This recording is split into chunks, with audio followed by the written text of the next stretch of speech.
ஹரஹர சங்கர ஜெய ஜெய சங்கர எரியவா திருப்பாதம் சரணம். நம்ம எல்லாரும் நம்மளோட பிரச்சனை தீர்றதுக்கு ஏதாவது ஒரு பூஜை பண்ணுவோம், இல்ல ஒரு பரிகாரம் பண்ணுவோம். முருகனோட ஒரே ஒரு நாமம், அந்த ஒரே நாமத்தை 6 முறை சொல்லி விபூதி பூசினா அதுவே நம்ம பிரச்சனையை தீர்க்கக்கூடிய ஒரு பெரும் பரிகாரம்னு நம்மள நிறைய பேருக்கு தெரியும். அருணகிரிநாதர் அழகா ஒரு இடத்துல சொல்லுவாங்க, என்ன அப்படின்னா, நம்ம எப்படிப்பட்ட தலைவிதியோட வந்திருந்தாலும், மோசமான தலைவிதியோட வந்திருந்தாலும், இல்ல எப்படிப்பட்ட மோசமான கிரக தசாபுத்தி நடந்தாலும், கிரகச்சாரம் நடந்தாலும், அதையெல்லாம் ஒரு நொடியில் தடுத்து நிறுத்தி நம்ம வாழ்க்கையில தேவையான அத்தனையும் கொடுக்கக்கூடிய சக்தி அந்த நாமத்துக்கு உண்டுன்னு சொல்லுவாங்க.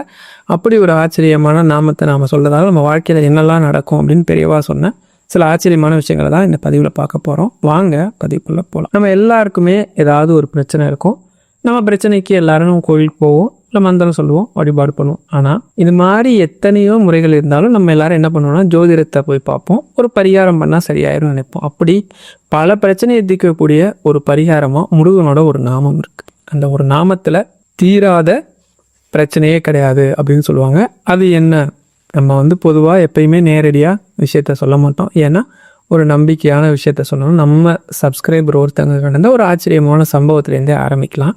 நமக்கு தெரிஞ்ச ஒரு சப்ஸ்கிரைபர் அவங்க பிரச்சனையை போட்டிருந்தாங்க. என்ன அப்படின்னா, அவங்கள்ட்ட ஒரு இடம் இருக்குது, அந்த இடம் விற்கணும். அவங்களுக்கு 22 லட்ச ரூபாய் என்னமோ கடன் இருக்குது. 5 வருஷமாக அந்த இடம் விற்கிறதுக்காக அவங்க ரொம்ப இது பண்ணிட்டு இருக்காங்க, முயற்சி பண்ணுறாங்க. ஏதாவது ஒரு தடை வந்துடுது, இல்லை யாராவது ஒரு பிரச்சனை பண்ணிடுறாங்க, அது நின்று போயிடுது. ஆனால் இந்த 22 லட்சம் கடன் ரொம்ப நெருக்க ஆரம்பிக்குது. எப்படியாவது அந்த இடத்த விற்று அந்த கடனை அடைச்சிட்டு மிச்சம் இருக்கிறத வச்சு ஏதாவது ஒரு வேலையோ தொழிலோ பண்ணி பொழைச்சிக்கலாங்கிறது அவங்க எண்ணம். ஒரு மெயில் போட்டிருந்தாங்க. அதுலேயே சொல்லியிருந்தாங்க, நீங்கள் சொல்லியிருக்கிற எத்தனையோ வழிபாடுகளை பண்ணுறேன், 1-2 நாள் தான் என்னால் பண்ண முடியுது, தொடர்ச்சியாக என்னால் பண்ண முடியல, இதுக்கு ஏதாவது வழி இருக்கான்னு நான் உன்னை மெயிலே ரிப்ளை பண்ணியிருந்தேன். என்ன ரிப்ளை கொடுத்துருந்தேன் அப்படின்னா, நீங்கள் இந்த மாதிரி இந்த வழிபாட்டை ஒரு 48 நாள் நீங்கள் பண்ணுங்களேன். அதுவும் அவங்க விஷயத்த சொல்லியிருந்தால நீங்கள் கொஞ்சம் சீக்கிரமாக எழுந்திரிச்சு பிரம்ம முகூர்த்தம் அப்படின்னு சொல்லக்கூடிய அந்த 4:30 மணிலேருந்து 6 மணிக்குள்ளே ஒரு முறை, இதை ஒன்றும் பெரிய பூஜைலாம் கிடையாது, இந்த மந்திரத்தை படிங்க அப்படின்னு சொல்லியிருந்தேன், அவ்வளோதான், செய்யுங்க அப்படின்னு சொல்லிட்டு நான் விட்டுட்டேன். அவங்களும் உடனே சரி இது ஒன்று தான், ஏன்னா இப்போ கடன் கொடுத்தாங்களாம் அவங்களை கூட்டு நெருக்கிறாங்க. அதனால் வேறு வழி இல்லை, திக்கற்றவனுக்கு தெய்வம் ஒன்றே துணை, அப்படி தானே இருப்போம். அவங்க என்ன பண்ணுறாங்க, காலையில் கொஞ்சம் சீக்கிரமே, ஏன்னா எப்பயுமே அவங்க 6-6:30 தான் எழுந்திரிப்பாங்களாம். என்ன பண்ணுறாங்க, 5:30 மணி, அது கொஞ்சம் முன்னாடியே ஒரு 5:30 மணிக்கெலாம் குளிச்சுட்டு அவங்க என்ன பண்ணுறாங்க, பூஜை ரூமில் ஒரு விளக்கேற்றி வச்சுட்டு உட்காந்துக்கிட்டு நான் சொன்ன அந்த பாட்டு, எல்லாருக்கும் தெரிஞ்ச பாட்டு தான், சொன்ன பெரிய ரகசியம்லாம் கிடையாது. ஏன்னா நம்ம எல்லாரும் நம்பிக்கையோட செய்கிறோமாங்கிறதா தான் அந்த ரகசியம் இருக்குது. அவங்க படிக்க ஆரம்பிக்கிறாங்க. சரியாக பார்த்தீங்க அப்படின்னா 29வது நாள் அந்த லேண்டை வாங்குறதுக்கு ஒரு பையர், அதாவது ஒருத்தர் வாங்குறவங்க இருக்காங்களே, அவங்க வந்திருக்காங்க, பேசியிருக்காங்க, ஓரளவுக்கு ஒத்து வர மாதிரி இருக்குது. சரி, இன்னும் நாங்கள் நல்லா பார்த்துட்டு அட்வான்ஸ் கொடுக்குறோம் அப்படின்ற மாதிரி இருக்குது அப்படின்னு சொல்லிட்டு இருக்காங்க. 43வது நாள் அவங்க படித்து முடிக்கிறாங்க. 43வது நாள் அந்த இடம் விற்று போச்சு. அதுவும் அவங்க எதிர்பார்த்த தொகைக்கு விற்றுச்சு. அவங்க கடன் அடைச்சிட்டு அதுக்கப்புறம் அவங்க இருந்த தொகையில் ஒரு பெரிய கடை வச்சுருக்காங்க. அதை அவங்களே சந்தோஷமாக போட்டிருந்தாங்க. அந்த அளவுக்கு சக்தி வாய்ந்தது முருகனோட வழிபாடு. அது எந்த வழிபாடாக இருந்தாலும், எந்த மந்திரமாக இருந்தாலும், அவங்க என்ன படித்தாங்க அப்படின்னா, தொடர்ந்து 48 நாள் அவங்க படித்தது வேல்மாறல். ரொம்ப பெருசாலாம் கிடையாது, ஒரு விளக்கேற்றி வச்சுப்பாங்க, பூஜை ரூமில் உட்காந்துப்பாங்க, வெறுமனே உதா ஒன்று விட்டானது வேறு வழியே கிடையாது. நீ தான் என் வாழ்க்கையில் இப்படி ஒரு பிரச்சனையில் இருக்கேன், இதை காப்பாற்றக்கூடிய ஒரே ஆள் நீ தான், எப்படியாச்சும் என்ன மாதிரி பண்ணி என்னை காப்பாற்று அப்படின்னு சொல்லி பிரார்த்தனை பண்ணுறாங்க. அவங்க பிரார்த்தனையை ஒரு 43 நாள்லேயே முருகன் முடிச்சு கொடுப்பார். வேல்மாறலுக்கு அப்படி ஒரு சக்தி இருக்கு. வேல்மாறல்ல இல்லாத விஷயமே இல்லை. வேல்மாறல் எதுக்கு தான் சொல்லணும்னு கிடையாது, எதுக்கு வேணா வேல்மாறல் சொல்லலாம். ரெண்டாவது, முருகனை பொறுத்த அளவுக்கு மற்ற கடவுள்லாம் நம்ம ஒரு பூஜை முறையோ இல்லை ஒரு வழிபாட்டு முறையோ ஒரு குறிப்பிட்ட அளவு கடந்து வரணும்னு சொல்லுவாங்க, அவங்களோட அருள் வேணும் அப்படின்னா. முருகனை பொறுத்தளவுக்கு அப்படி கிடையாதான். முருகன் அப்படின்னு நினைச்சாலே, முருகனை பற்றி மனசுல நினைச்சாலே அவனோட அருள் நமக்கு கிடைக்குமா? ஆனால் நம்ம நம்பிக்கையோடு நினைக்கணுமா? ஏன் எப்படி நம்பிக்கையோடு நினைக்கணும் அப்படின்னா, நம்ம ஃப்ரெண்டு ஒருத்தங்க அவங்க யூஎஸில் இருக்காங்க, அவங்களோட ஃப்ரெண்டு ஒருத்தங்க ஜெர்மனியில் இருக்காங்க. ஜெர்மனியில் இங்கேருந்து போய் இந்தியாவிலேருந்து போய் வேலை பார்க்குறாங்க.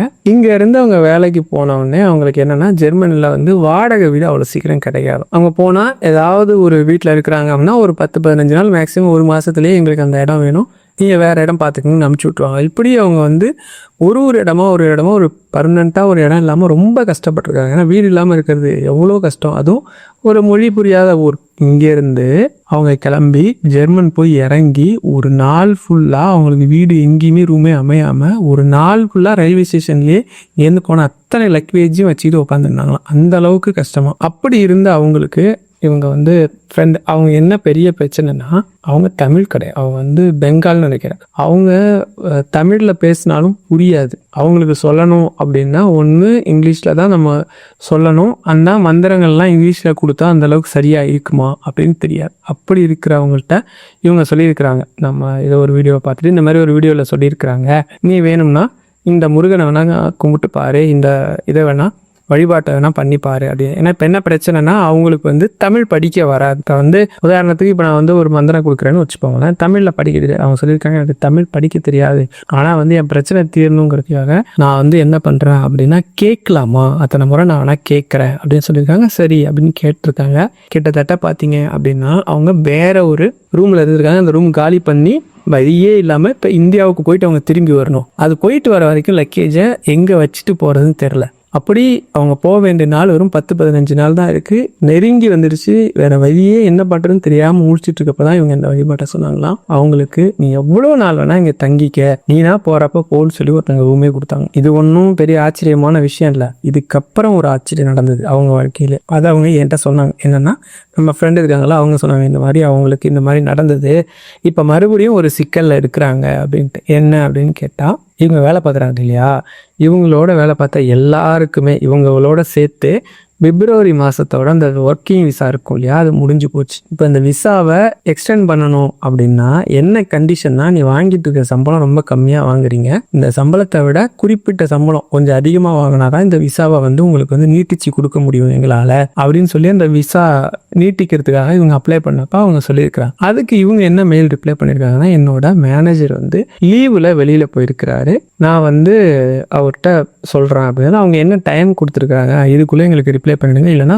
விசாவை கேன்சல் பண்ணிடுவோம்னு சொல்லி என்ன சொல்லியிருக்காங்க அப்படின்னா, மார்ச் 31 வரைக்கும் உங்களுக்கு டைம். ஆனால் இவங்க மேனேஜர் எத்தனாம் தேதி வரைக்கும் லீவில் போயிருக்காரா, 31 வரைக்கும் லீவில் போயிருக்காங்க. போன வெள்ளிக்கிழமை என்கிட்ட இதை சொன்னாங்க. நான் உடனே சொன்னேன், நீங்கள் ஒன்றும் கவலைப்படாதீங்க, நான் சொல்கிற இந்த வழிபாட்டை அவங்கள வந்து 31 முன்னாடியே வந்து சொல்லுங்கள், இல்லை பண்ண சொல்லுங்கள், நிச்சயமாக அவங்களோட அந்த விசா பிரச்சனை சரியாயிடும், என் கவலையே பட வேணாம், அது வந்து சக்ஸஸாக முடிஞ்சுன்னு நினச்சிக்கோங்க அப்படின்னு சொன்னேன். அவங்க உடனே அப்படியே பண்ணியிருக்காங்க. என்ன அப்படின்னா, அதில் வந்து இருக்கிற மந்திரத்தை அவங்க இங்கிலீஷில் எழுதி கொடுத்தாங்க. ஏன்னா தமிழில் இப்போ படிக்க முடியாதையா, இங்கிலீஷில் எழுதி கொடுத்துருக்காங்க. அவங்களும் வந்து என்னென்னா 36 முறை, இப்போ நம்ம 48 முறை 50 அப்படின்லாம் கணக்கு இருக்கும் இல்லையா, அந்த மாதிரி வந்து அவங்களால படிக்க முடியாதுங்கிறதுனால நீங்கள் வெறும் 6 முறை சொல்லுங்கள் போதும் அப்படின்னு சொல்லியிருக்காங்க. இல்லைன்னா அந்த மந்திரத்தை ரொம்ப சுருக்கம்லாம் இருக்கும், அந்த சுருக்கம் வந்து 36 முறை சொல்லுங்கன்ற மாதிரி இவங்க சொல்லியிருக்கிறாங்க. ஏன்னா நம்ம வீடியோலேயே அந்த மாதிரி தான் சொல்லுவோம், சொல்ல முடியாதவங்க சுருக்கமாக இருக்கும் அதை சொல்லுங்க அப்படின்ட்டு. அந்த மாதிரி அவங்க சொன்னவங்க மெயில் வந்து என்ன வந்திருக்கு அப்படின்னா,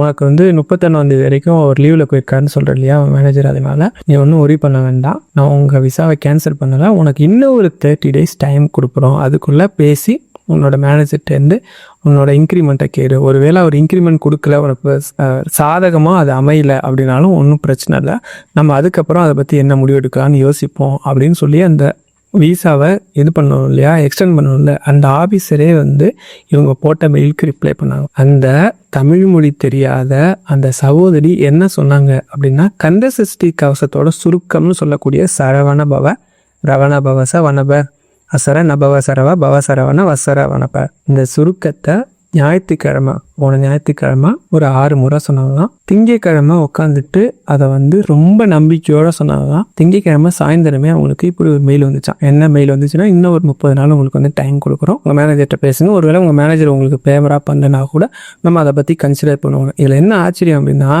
இவங்க கூட அப்ளை பண்ண எல்லாருக்கும் விசாவே எங்களுக்கு எக்ஸ்டெண்ட் பண்ணுங்கன்னு சொன்ன எல்லாருக்குமே விசாவை ரிஜெக்ட் பண்ணிட்டாங்க. அதனால தான் சொல்கிறேன், எனக்கு மொழி தெரியல, மந்திரம் வரலை, ஸ்லோகம் வரல, வழிபாட்டு முறைகள் தெரியலன்னா கூட நீங்கள் காதால் கேட்டால் கூட எங்கள் அப்பன் முருகன் காத்து கொண்டிருப்பான்னு உங்களுக்கு அருள்புரி. அதனால் எனக்கு இந்த பிரச்சனை இருக்குது, அந்த பிரச்சனை இருக்குது. நிறைய பேர் வந்து நான் கமெண்டில் பார்க்குறேன். என்ன பார்க்குறேன் அப்படின்னா, ஒரு சிலர் வந்து சொல்லுவாங்க, உங்கள் கூட நான் பேச முடியுமா, உங்கள் நம்பர் கிடைக்குமா, உங்களோட இமெயில் வேணுமா, நான் ஒன்று சொல்லட்டுங்களா, தப்பாக நினச்சிக்காதீங்க, என்கிட்ட நீங்கள் பேசுகிறதாலேயோ இல்லை நீங்கள் ஃபோன் பண்ணுறதாலையோ எந்த மாற்றமும் உங்கள் வாழ்க்கையில் வராது. இப்போ நான் சொன்ன வழிபாடு எல்லாமே ஏற்கனவே நம்ம சேனலில் சொன்னது தான், ஏற்கனவே இருக்கிற கந்த சஷ்டி கவசத்தோட சுருக்கம் தான், இது வேல்மாறல் தான். நான் வேற எந்த புது மந்திரத்தையும் உங்களுக்கு சொல்றதில்ல. இந்த மாதிரி இவர்கிட்ட சொன்னா சரியாயிடும், இங்க போய் யோசியம் பார்த்தா சரியாயிடும், இந்த விஷயத்த பண்ணா சரியாயிடும் நீங்க எல்லாம் நினைக்கிறதாலதான் ஊருக்கு 10 போலி ஜோதிடர்களும் ஊருக்கு 10 போலி சாமியாரும் உண்டாகிறாங்க.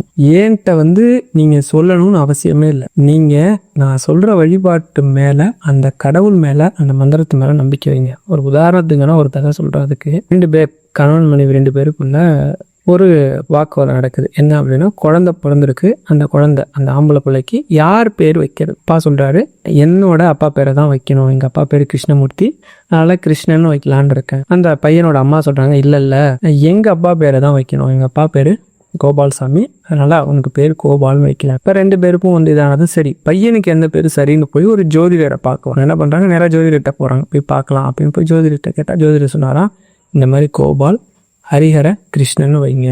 வீட்டுக்கு பேர் வச்சு விழாலாம் முடிஞ்சோடனே வீட்டில் இருக்கவங்க கேட்டுருக்காங்கப்பா, கோபாலுங்கிறது உங்க அப்பா பேரு, கிருஷ்ணனுங்கிறது உங்க அப்பா பேரு, இந்த ஹரிஹரன் வருது இவி யாரு அப்படின்னது நேரா போய் ஜோசியத்தை கேட்டா ஜோசியர் சொன்னதான் அது எங்க அப்பா பேரு. இப்ப இருக்கிற ஜோசியம் பார்க்க போனீங்கன்னா, ஜோசியம்ங்கிறது உங்களுக்கு ஒரு தெளிவை கொடுக்கணும். உங்களை வச்சு காசு பாக்குறவங்களா இருக்கக்கூடாது. அதனால சார் இந்த ஜாதகத்தை பார்த்து சொல்லுங்க, இந்த ஜோதிடத்தை பார்த்து, ஜோதிடம்ங்கிறதெல்லாம் 100% ஒரு தீர்வை தராது. இறை வழிபாடு மாதிரி. அதனால ஏதாவது ஒரு கடவுள், உங்களுக்கு பிடிச்ச தெய்வம், இஷ்ட தெய்வமா இருக்கட்டும், இல்ல விநாயகரா இருக்கட்டும், ராமரா இருக்கட்டும், சிவனா இருக்கட்டும், முருகனா இருக்கட்டும், எந்த தெய்வம் உங்களுக்கு பிடிக்குமோ, இல்லை எந்த தெய்வத்தை தீவிரமா வழிபாடு பண்ணீங்களோ அந்த தெய்வத்துக்குரிய ஏதாவது ஒரு மந்திரத்தை தீவிரமா எடுத்து வழிபாடு பண்ணுங்க. 100% உங்களுக்கு அதை வெற்றி தராம போகவே போகாது. நம்ம எத்தனையோ பிரச்சனை இருக்கிறோம், அப்ப நம்ம வழிபாடெல்லாம் பண்றோம், அதனால நம்ம வாழ்க்கையில எதுவும் மாறின மாதிரியே தெரியலையே, அதனால நமக்கு என்ன கிடைக்கும்? இப்ப எனக்கு இருக்கிற பண பிரச்சனைக்கு ஒரு மந்திரம் சொன்னா அந்த பண பிரச்சனையை அந்த மந்திரம் தீர்த்துருமா? 100% பண பிரச்சனை தீர்க்கறதுக்கு எத்தனையோ மந்திரங்கள் உதவி இருக்கு, எத்தனையோ மந்திரங்கள் செய்யும். அது உண்மையான உண்மை. நான் எனக்கு நடந்த ஒன்று சொல்கிறேன். நம்ம கடவுள் வழிபாடு பண்ணுறதால என்ன நடக்கும் அப்படின்ட்டு. நான் +1 படிக்கும்போது என் கூட 10 பேர் இருந்தாங்க. எல்லாருமே ரன்னிங் காம்படிஷனுக்கு தயார் பண்ணிட்டு இருந்தாங்க. எங்கள் மேம் ரொம்ப நல்ல மனுஷங்க. எனக்கு அவங்கள ரொம்ப பிடிக்கும், அவங்களுக்கு என்ன ரொம்ப பிடிக்கும். என்ன காரணம் அப்படின்னா, நான் ஒரு ஆள் தான் +1 படிக்கும்போது லைப்ரரி போவேன். எங்கள் வீட்டில் எல்லாரும் புக்கு படிப்பாங்க அப்படிங்கிறதுனால லைப்ரரியில் புக் எடுப்பேன். அப்படி இருக்கிறப்ப ஒரு நாள் அவங்க பார்த்துட்டாங்க. நான் தன்னை கேட்டாங்க. அப்புறம் நல்லா பேசுவாங்க. அவங்களுக்கு ரமணிச்சந்திரன் புக்குனா ரொம்ப பிடிக்கும். அதனால அவங்க நான் போகும்போது சொல்லிவிடுவாங்க, எனக்கு ஒரு ரமணிச்சந்திரன் புக் எடுத்துருவாப்பா அப்படின்னு சொல்லி. நானும் அவங்களுக்காக தேடி அவங்க படிக்காத கதையா பார்த்து எடுத்துட்டு கொடுப்பேன். அதனால ரொம்ப பெரிய என் மேலே நான் ஏதாவது கேட்டேன்னா உன்னை செஞ்சு கொடுப்பாங்க. நான் சொன்னேன், மேடம் நானும் இந்த ரன்னிங் ஓடட்டுமா அப்படின்னு. நான் ரொம்ப ஒல்லியாக இருப்பேன். அங்கே ஓடுறவங்கலாம் கொஞ்சம் நல்லா குண்டா ஹைட் அண்ட் வெயிட்டாக இருப்பாங்க. அவங்க கூட பார்த்தா நான் ஓடி ஜெயிக்க முடியாதுன்னு எனக்கும் தெரியும். எப்பயுமே ஓடுவேன். நான் 11வது ஆளாக தான் வருவேன். இப்போ ஒரு 5 மாதம் டே ஓடிக்கிட்டு இருந்தோம். ஒரு நாள் வேற ஒரு ஸ்கூல்லேருந்து என்ன பண்ணாங்க, வந்தாங்க பசங்க. அவங்களும் என்ன பண்ணுறாங்கன்னா, இங்கே காம்படிஷனுக்கு தயார் பண்ணி அனுப்புகிறாங்க. எங்கள் கிரவுண்ட்லேருந்து ஓடுவாங்க. எங்கள் மேம் தான் பார்த்துக்கிறாங்க. அப்போ ஒரு நாள் யாரெல்லாம் இது பண்ணலாம், நல்லா ஓடுறாங்கன்னு முதல்ல லிஸ்ட் எடுக்கலான்னு சொல்லிட்டு திரும்ப ஒரு நாள் ஓட வச்சாங்க. அப்போ நான் புக்கை கொண்டாந்து கொடுத்துட்டு மேடம்கிட்ட கேட்டேன், மேடம் இன்னைக்கும் நான் ஓட்டுமா அப்படின்னு. அவங்க கேட்டாங்க, எப்போ ஓடினாலும் 11வது தான் வரப்போம், இதில் ஏன்பா ஓடணும் ஆசைப்படல மேடம், இத்தனை பேர் இருக்கிறாங்க, இத்தனை பேர் கலந்துக்கிட்டாங்க, அந்த போட்டியில் நானும் கலந்துட்டேன்னா ஒரு சந்தோஷம் தான். நான் இப்படியே தான் சொன்னேன். நான் இந்த வீடியோக்காகலாம் மாற்றி சொல்ல. அவங்க சொன்னேன், சரி ஓகேன்னாங்க. அங்கே 25 பேர் ஆல்ரெடி இருந்தாங்க. 26வது ஆளாக நான் நோட்டில் என் பேரை எழுதிட்டு போய் நின்னேன். நீங்கள் நம்பவே மாட்டீங்க, ஓடணும் நான் 3வது ஆளாக வந்துட்டேன். எல்லாருக்கும் ஒரே ஆச்சரியம். எங்கள் மேமுக்கு ரொம்ப ஆச்சரியம். எப்படா ஓடி வந்த, எப்படா. அப்போ நான் சொன்னேன், மேம் ஒன்றும் கிடையாது, 5 மாதம் கூட ஓடிருக்கேன். அதனால ஒவ்வொருத்தனோட வீக்னஸ் என்னன்னு எனக்கு நல்லா தெரிஞ்சு போச்சு. அதே மாதிரி என்னோட வீக்னஸ் என்னன்னு எனக்கு தெரிஞ்சு போச்சு. அதனால நல்லா ஓடி வந்துட்டேன். சரிடா, இவனுங்களை ஓடி வந்துட்டேன், வேற ஸ்கூல் பசங்க வந்தானுங்கல்ல, அவனுங்களை தாண்டி எப்படி ஓடி வர முடிஞ்சது ஒன்னால அப்படின்னு. அப்போ நான் சொன்னேன், மேம் இவனுங்கெல்லாம் 11வது படிக்கிறவனுங்க, அங்கேருந்து வந்த பசங்களாம் 10வது பசங்க, நம்மளோட ஒரு வயசு சின்ன பசங்க தான், கண்டிப்பாக இவங்களோட வேகமாக என்னால் ஓடிட முடியும்னு ஒரு நம்பிக்கை எடுத்து ஓடிட்டாங்க. இன்னைய வரைக்கும் இதை நான் ஃபாலோ பண்ணுறேன். ஒரு விஷயம் எனக்கு வரலன்னா கூட திரும்பி அதை பண்ணுவேன். ஏன் இதை நான் சொல்றேன்னா, கடவுள் வழிபாடு அப்படிப்பட்டது தான். நீங்க ஒரு தரையும் மந்திரம் சொல்லும்போது எதெல்லாம் உங்களுக்கு சாதகம் இல்லாம இருக்குங்கிறது தெரியும். எந்த விஷயம் உங்ககிட்ட உங்களுக்கு சாதகம் இல்லாம இருக்குன்னு தெரியும். அதுக்கப்புறம் எதை தொட்டா நீங்க அந்த பிரச்சனையிலேருந்து வெளியில வர முடியும்னு தெரியும். கடவுள் வழிபாடுங்கிறதே முழுக்க உங்களுக்கு தன்னம்பிக்கை கொடுக்கக்கூடிய ஒரு சக்தி. முதல்ல அதுதான். அதுக்கப்புறம் தான் நீங்க அடுத்த நிலையெல்லாம் பார்க்கணும். நீங்க ஒரு மந்திரம் சொல்றதாலேயோ வழிபாடு பண்றதாலேயோ உங்க பிரச்சனை உடனே மாறுமான்றதை விட உங்களுக்குள்ள என்ன மாறி இருக்கும்னா, நீங்க 100% தன்னம்பிக்கை நிறைஞ்ச ஒரு நபரா வர முடியும். எப்பன்னா, இந்த விஷயத்த நம்ம பண்றோம், இவர் வந்து நம்மளை காப்பாற்றுவார் நம்பும்போது. உடனே உங்களுக்கு கேட்கலாம், நம்பினா உடனே கடவுள் நம்மளை காப்பாற்றிடுவாரா அப்படின்னு. ஏற்கனவே ஒரு 2 நாளைக்கு முன்னாடி ஒரு வீடியோ போட்டிருந்தேன். அந்த வீடியோ வந்து கம்மியான வியூஸ் தான் போயிருக்கு. நிறைய பேர் அந்த கதையை பார்த்துருக்க மாட்டீங்கன்னு நினைக்கிறேன். இருந்தாலும் அந்த கதையை எங்க சொல்கிறேன் ஏன் அப்படின்னா, தன்னம்பிக்கை, நம்ம நம்பினா நம்மளை காப்பாற்றுவார் அப்படிங்கிறதுக்கும் நம்ம கூப்பிட்டா கடவுள் வருவாருங்கிறதுக்கு அந்த கதையோட ஒரு சிறந்த உதாரணம் சொல்ல முடியாது. தேவர் ஃபிலிம்ஸ் கேள்விப்பட்டிருப்பீங்க. சின்னப்ப தேவர், சாண்டோ சின்னப்ப தேவர்னா எல்லாருக்கும் தெரியும். அவர் வந்து ரொம்ப கஷ்டப்பட்ட காலம், ரொம்ப கஷ்டப்பட்ட காலம். ஒரு பெட்டி கடையில் ஒரு 6 ரூபாய் என்னமோ கடன், ஏதோ பொருள் ஏதோ வாங்கி சாப்பிட்டுருப்பாரோ என்னமோ கடன் ஆயிடுச்சு. இவரும் வந்து அந்த கடனை கொடுக்க முடியாது. அந்த காசு 6 ரூபாங்கிறது பெரிய காசு தான், ஓகேவா. அது இப்படின்னு சொல்லி அவருக்கு தெரியாம மறைஞ்சு போயிட்டு ஒரு நாள் பார்த்து அவர் கழுத்துல துண்டை போட்டு கேட்டா, பணத்தை எப்படா கொடுப்பா, திருப்பி கொடுக்க முடியலன்னு இருக்கடா கடன் வாங்குற மாதிரி என்னமோ பேசிட்டாரா. ரொம்ப மனசு உடஞ்சி போச்சு. இவர் எங்கே போகிறாரு அப்படின்னா, மருதமலை முருகன் கோயில். இப்போ மாதிரிலாம் ரொம்ப பெருசாலாம் இருக்காமல் கட்டடங்கள்லாம் ரொம்ப குறைவாக இருக்கக்கூடிய ஒரு இடமா இருந்திருக்கும் இல்லையா. அப்போ அங்கே ஏறி போகிறார். ஏன்னா அவருக்கு முருகன்னா உயிர். போய் முருகன் அந்த கருவறைக்கு நேராக நின்றுட்டு சொன்னாராம், ஏன் என்ன இப்படி வச்சிருக்க, என்ன ஏன் இந்த அளவுக்கு கஷ்டப்படுத்துற, உன்னை தானே தினமும் கும்பிட்றேன், உன்ட்ட தானே எதுனாலும் கேட்குறேன், ஒரு 6 ரூபா கடனை கூட அடைக்க முடியாத நிலைமையில என்னை வச்சிருக்கிய, இப்படியே தான் என்னை வச்சிருப்பியா, என் நிலைமையை மாற்றவே மாட்டியா, ஏன் என் கஷ்டம் உனக்கு தெரியலையா அப்படின்னு கோவமா என்ன பட்டாரு, கத்துறாருன்னா அவர் எப்படியுமே அப்படிதான் பேசுவார். டேஸ்டார் என்ன பண்ணுறது, இறங்கி படியிலேருந்து இறங்கி வந்துட்டு போய் பார்த்தா ஒரு சிகரெட் டப்பா கிடக்கு. அந்த சிகரெட் டப்பாவை அப்படியே காலில் நம்மளாம் உதச்சிக்கிட்டே வரும்போது ஏதாவது பொருள் கட்டா அது மாதிரி எத்திக்கிட்டே வரும்போது ஒரு குறிப்பிட்ட இடம் வந்ததும் இந்த சிகரெட் டப்பா செவுத்துல மோதி இப்படி ஓப்பன் ஆகுறத பார்த்தீங்க அப்படின்னா ஒரு 2 சிகரெட்டும் 10 ரூபாய் இருந்துச்சு. 10 ரூபாயை எடுத்துகிட்டு போய் 6 ரூபாய் அந்த கடனை கொடுத்து அடைச்சார். வெறும் 6 ரூபாய்க்கு வழி இல்லாமல் கஷ்டப்பட்ட அந்த சின்னப்ப தேவன் பின்னாடி பல கோடிகள் போட்டு படம் எடுக்கக்கூடிய அளவுக்கு பெரிய ஆளா வளர்க்கினார். அது மட்டுமா அப்படின்னா, துணைவன் ஒரு படம் சின்னப்ப தேவர் வந்து எடுத்திருப்பார். சூப்பரான படம். இப்போ யூடியூப்ல இருக்கு, நான் பாருங்க. என்னன்னா, கணவனுக்கு வந்து முருகன் தான் உயிர், மனைவிக்கு வந்து கடவுள்லாம் தெரியாது, கணவனே கண் கண்ட தெய்வம். அப்படி இருக்கக்கூடியவங்க அவங்களுக்கு பிறக்கிற குழந்தைக்கு ஒரு பிரச்சனை வந்துடும். அந்த பிரச்சனைக்கு என்னென்னமோ மருத்துவம் பார்ப்பாங்க, வேற வழி இல்லாம காப்பாற்ற முடியாது, ரொம்ப கஷ்டம்ன்ற மாதிரி சொல்லிடுவாங்க. வேற வழி இல்லாம இவர் என்ன சொல்லுவாரு, முருகன் ஒருத்தரால தான் காப்பாற்ற முடியும், நம்ம போய் முருகனை சரணாகதி பண்ணுவோம் அப்படின்னு சொல்லுவாங்க. மனைவிக்கு வேற வழி இல்லாம, சரி இவ்வளவு தூரம் நீங்க சொல்றீங்கல்ல, அந்த முருகன் காப்பாற்றுவார், நம்பி நான் வரேன் அப்படின்னு சொல்ற மாதிரி சொல்லிடுவாங்க. ஏன்னா கணவன் தான் கண் கண்ட தெய்வம், கணவனோட பேச்சை மீறாம வருவாங்க. இதுதான் காட்சி. இப்ப என்ன பண்ண போறாங்க அப்படின்னா, இவங்க அந்த குழந்தைய எடுத்துட்டு போய் முருகன் சன்னதி போறதுக்கு முன்னாடி இவங்களுக்கு ஒரு தெய்வ நம்பிக்கை வரணும் இல்லையா முருகன் மேல. அப்போ ஒரு காட்சி வருது. என்ன வருது அப்படின்னா, அவங்க குழந்தை ஒரு இடத்துல போட்டுட்டு குளிக்க போகணும். குளிக்க போறப்ப இவங்களுக்கு குளிச்சுட்டு வர நேரம் பார்த்தீங்கன்னா, ஒரு படம் எடுத்த நாகம் அந்த குழந்தை முன்னாடி நிற்கும். சரியா வந்து அது கொத்திருமோன்னு இவங்க பயந்துட்டு இருக்கும்போது தன்னை அறியாம அவங்க முருகான்னு கத்தணும். அந்த நேரம் ஒரு மயில் வந்து அந்த பாம்பை தூக்கிட்டு போகணும் அப்படிங்கிறதான் காட்சியை படம் எடுக்கிறதா தயார் பண்ணிட்டாங்க. இப்போ எல்லாம் ஷூட்டிங்லாம் ரெடி பண்ணி போயிட்டாங்க. ஒரு 4 மயிலுக்கு ட்ரைனிங் கொடுத்து மயிலை கூட்டு போகிறாங்க. ஏன்னா கரெக்டாக மயில் பறந்து வந்து அந்த பாம்பை தூக்கணும் இல்லையா. இப்போ கரெக்டாக கேமரா ரன் ஆகுது. இவங்க வந்து அதே மாதிரி ஷாட் வச்சுட்டாங்க. காலையிலேருந்து மத்தியானம் வரைக்கும் பார்த்தா ஒரு மயில் கூட பாம்பு கிட்ட போகுது, கொத்த போகுது, ஆனா பறந்து வந்து தூக்க மாட்டேங்க. இவருக்கு ஒன்றும் புரியவே இல்லை. கிட்டத்தட்ட அன்னைக்கே வந்து 5000 10,000 செலவாகுது. இப்படியே போச்சு அப்படின்னா நமக்கு தேவையில்லாத செலவாயிடும். ஏன்னா தேவர் பிலிம்ஸை பொறுத்த அளவுக்கு பூஜை போடுற அன்னைக்கே படம் இன்னைக்கு ரிலீஸ் ஆகும்னு சொல்லிடுவாங்க. அதே மாதிரி சரியா திட்டமிட்டு பண்ணக்கூடியவங்க. தேவருக்கு ஒரே கோவம். நேரா அது வந்து மருதமலையா இல்லை இது திருச்செந்தூரான்னு எனக்கு இல்லை, கோயில் கோபுரத்தை பார்த்து சொன்னாராம், புதா உன்னோட பெருமையை தானே படமா எடுக்கிறேன், உன்னை நம்பி தான் படம் எடுக்கிறேன், நீ தானே எனக்கு எல்லாம், நீ என்னை ஏன் இப்படி சோதிக்கிற, இதுக்கு மேலேயே என்னை நீ சோதிக்கணுமா, என்னால் முடியல அப்படின்னு சொல்லி போமா சொன்னான். பார்த்தா அவனு சரி மறுபடியும் வேணா ஒரு தடவை முயற்சி பண்ணி சொல்லிட்டு என்ன பண்ணுறாங்க, அந்த மயிலை தூக்கி இப்படி பறக்க விட்டாங்க. கரெக்டாக அப்படி மயில் பறக்குது. பறந்து போய் கரெக்டாக அந்த பாம்பை தூக்கணும். ஆனால் அந்த மயில் கீழே உட்காந்துருச்சு. ஆனால் அதே நேரம் அந்த கேமராவில் பார்த்துட்டு கேமராமேன் பார்த்துறாரு, ஏன்னா வேற ஒரு மயில் பறந்து வருது.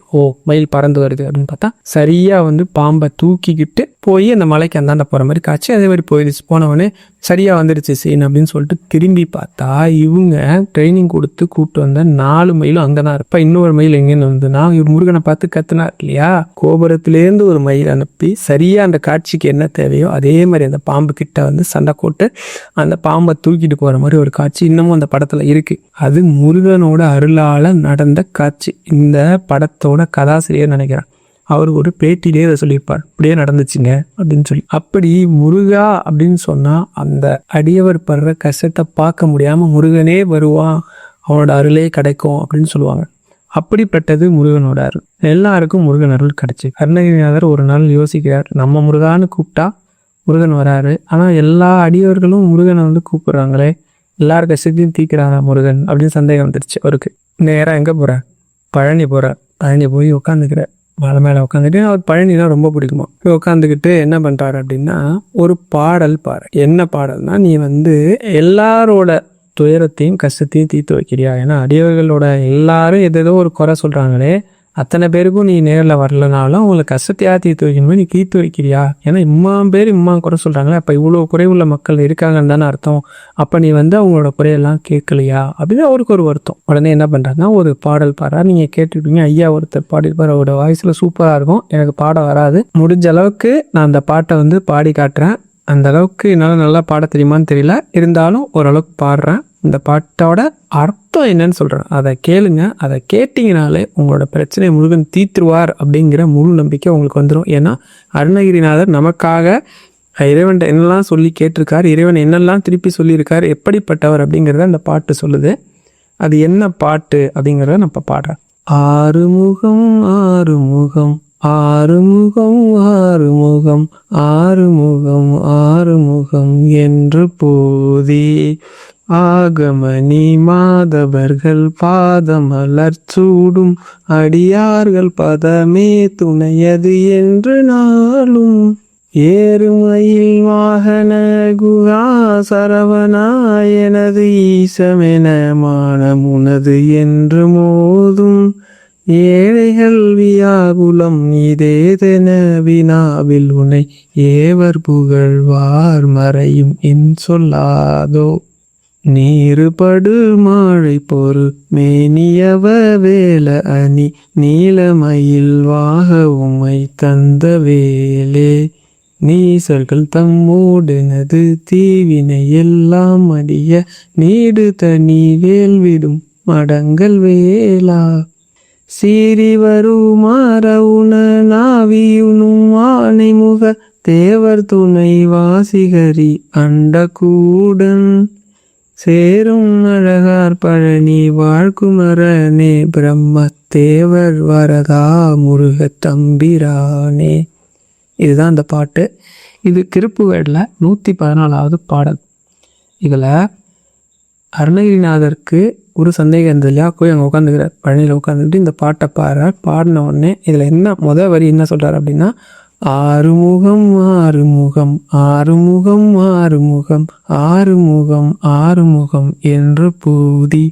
இதுக்கு என்ன அர்த்தம் அப்படின்னா, உன்னுடைய ஒரு முகமும் சொல்லி தினமும் விபூதி பூசுகிறாங்க இல்லையா, நம்ம என்ன பூசணும், ஆறுமுகம்னு 6 முறை சொல்லி விபூதி பூசணும். அப்படி பூசக்கூடிய ஆகமணி மாதவர்கள் பாதமலர் சூடுமடி யார்கள் பதமே துணையது என்று நாளும் அப்படி சொல்லி பூசக்கூடிய அடியவர்கள் பாதம். எனக்கு முன்னாடி இருந்தவங்கெல்லாம் அருணகிரிநாதருக்கு முன்னாடி உன்னை பாடினவங்க எல்லாரோட துணையோடையும் இந்த விஷயத்தோடையும் நான் உன்னை கேட்குறேன். உன்னோட 6 முகத்தை சொல்லி ஊதி பூசின அவங்க எல்லாருக்கும் எல்லாம் கொடுத்துருக்குற தினமும். ஆனால் இப்போ உன்னை ஏறுமயில் வாகன குகா சரவணாயனது ஈசையன மானமுனது என்று மோதும். ஏறுமயில் வாகனனே சரவணனே குகனேன்னு ஒன்று சொல்கிறாங்க இல்லையா, அவங்க எல்லாம் எப்படி இருக்காங்கன்றத சொல்கிறார். என்ன சொல்கிறாருன்னா, ஏழைகள் வியாகுலம் இதேதென நாவில் உன்னை ஏவர் புகழ்வார் மறையும் என் சொல்லாதோ. இப்படி சொல்கிற மக்கள் எல்லாம் ஏழைகளாக தானே இருக்காங்க. ஏழைனா பணம் இல்லாதவங்கன்னு சொல்லலை, உன்னோட பரிபூரண அருள் கிடைக்காத ஏழைகளாக இருக்கிறாங்க. அவரோட அருள் கிடைச்சிட்டா எல்லாம் கிடைச்சிடும். அப்படி இருக்கிறாங்களே, அப்படி இருக்கிறவங்க உன்னை எப்படி புகழ்வாங்கன்னு கேட்குறாரு. அதுதான் அந்த வரியில் சொல்கிறார் அழகா. நாவில் உன்னை யாவர் புகழ்வார் மறையும் என் சொல்லாதோ. அப்படின்னா மறைன்னா நாளைக்கு வேதமே உன்னை பற்றி எப்படி புகழ்ந்து சொல்லும், உன்னை யார் புகழ்வா, உனக்கு எப்படி பாடல் புகழ்ந்து பாடுவாங்க, உன்னோட அன்பையும் கருணையும் பற்றி யார் சொல்லுவா. நீ வந்து அவங்களுக்கு அந்த வரத்தை கொடுக்காம அவங்களுக்கு கருணை காட்டாமல் உன்னோட அருள் கிடைக்காம ஏழையாக இருந்தா அப்படின்னு சொல்கிறார். அடுத்து இப்படி ஒரு சொன்ன உடனே என்ன ஆயிடுது அப்படின்னா, முருகப்பெருமான் நேர்லேயே வந்துடுறார். பழனியில் இவருக்கு நேரடியாக காட்சி கொடுக்குறார். காட்சி கொடுத்தவொடனே அடுத்து இப்போ அவர் நேரில் வந்தது என்ன, இவர் அந்த இன்ப அதிர்ச்சியில் அடுத்த வரி பாடுறார். என்ன பாடுறாருன்னா, நீருபடு வாழை பொறு மேனியவ வேல அணி நீலமயில் வாக உமை தந்த வேலே. என்ன சொன்னால், நீருபடுனா திருநீறு பூசிடுவார். இப்போ நம்மளாவது அவரோட நாமம் சொல்லி, அதாவது 6 முகம்னு 6 முகம் சொல்லி தான் திருநூறு பூசுகிறோம். ஆனால் நேரில் வந்த முருகன் எப்படி இருக்காருன்னா அப்படியே திருநீர் பூசிருக்கார். அவர் மேனி வந்து பொன்மேனி, அந்த பொன்மேனி ஃபுல்லாக வெள்ளை திருநீர் பூசிருக்கார். அவர் யாரை நினச்சி திருநீர் பூசினதா அவர் சொல்கிறாராம், என்னோட ஒரு பக்தர்களோட குறையையும் கஷ்டத்தையும் தீர்ப்ப ஒரு பக்தர்களையும் நினச்சிக்கிட்டு தான் அவரே விபூதி பூசுகிறாராம். அப்படி விபூதி பூசி காட்சி கொடுக்கக்கூடிய அந்த முருகப்பெருமான் பக்கத்துலலாம் என்ன வச்சிருக்கிறார் அதுதான் அழகாக சொல்கிறார். என்னென்னா வேலணி நீலமயில் எல்லாமே, அதாவது வேல் நீலமயில் எல்லாமே அவர்கிட்ட இருக்குது. அப்படி தான் காட்சி கொடுக்குறார். அப்போ உடனே அடுத்தவர் இவர் இப்படி காட்சி கொடுக்குற முருகன்ட்ட இவர் கேட்குறார். என்ன கேட்குறாருன்னா, நீசர்கள் தம்மோடெனது தீவினை எல்லாம் அடிய நீடுதனி வேல்விடும் அடங்கல் வேலா. அப்படிப்பட்ட முருகன் வந்ததும் சொல்கிறார், முருகா நீ அசுரர்கள், நீசர்னா அசுரர்கள்னு அர்த்தம், அசுரர்கள் அழிக்கிறதுக்காக வேல் விடுற இல்லையா, அந்த வேலோட வேலா, நீ தனியாக ஒன்றும் வேல்லாம் எனக்காக விட வந்தான், அந்த வேல்கிட்டே சொல்லி, அந்த விடுற வேல்கிட்டே சொல்லி தம் தீவினைகள், என்னோட தீய வினைகளெல்லாம் என்ன பண்ண சொல்லு, அழிக்க சொல்லு, அதெல்லாம் அழித்து எனக்கு ஒரு நல்ல வழியை காட்ட சொல்லு அப்படின்னு சொல்கிறார். அடுத்த வரி பாருங்க.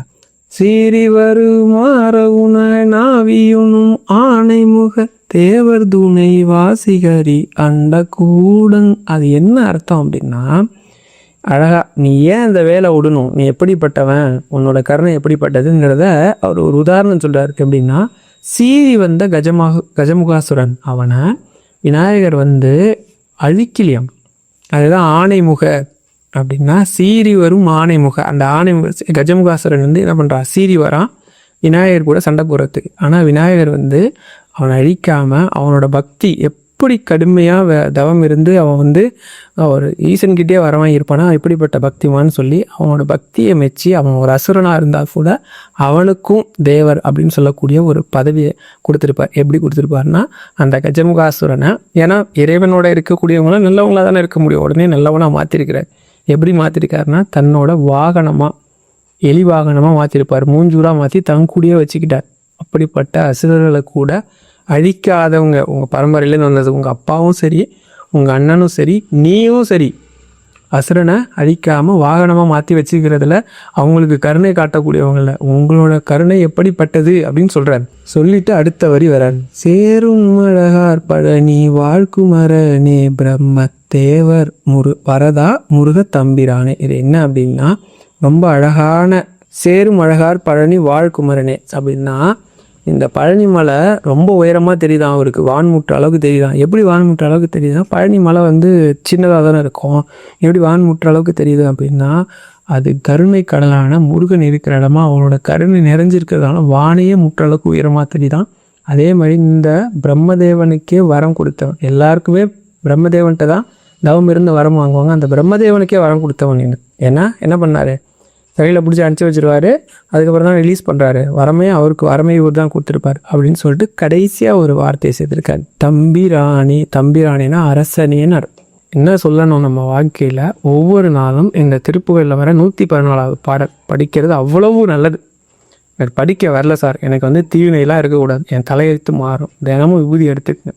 அடிவர்கள் எல்லாம் என்ன சொல்லி நல்கதி அடைஞ்சாங்கன்னு இந்த பாட்டில் சொல்லிட்டார். என்ன சொல்லியிருக்காரு, ஆறுமுகம் ஆறுமுகம் ஆறுமுகம்னு 6 முறை சொல்லி பூசிக்கிட்டு வந்தீங்கன்னாலே நம்மளோட தலையெழுத்தும் சரி, நம்மளோட விதி என்னவா இருந்தாலும் சரி, நம்மளோட கிரக சம்பந்தப்பட்ட எந்த விஷயமா இருந்தாலும் சரி வேலை செய்யாதுன்னு சொல்கிறார். இருக்கிறதுலையே எளிமையாக நம்ம பிரச்சனையை தீர்க்கக்கூடிய ரொம்ப சக்தி வாய்ந்த முறை இதுதான். எல்லாரும் கடைப்பிடிங்க. முருகன் அருளால் எல்லார் வாழ்க்கையும் கஷ்டமில்லாத சந்தோஷமான வாழ்க்கையாக மாறும். ஹர ஹர சங்கர, ஜெய ஜெய சங்கர.